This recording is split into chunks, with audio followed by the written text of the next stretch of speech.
So this little guy's becoming a lot more cognizant of his surroundings. He kind of looks like a Muppet, I think. But if I put my hand in here, he knows what's going on. Hi, buddy. Hello.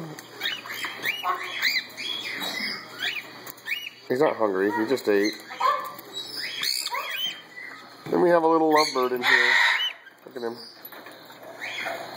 So cute. Lovebirds are so cute as babies. And then over here, a very spoiled cockatiel, who's also not hungry. His crop is full as can be.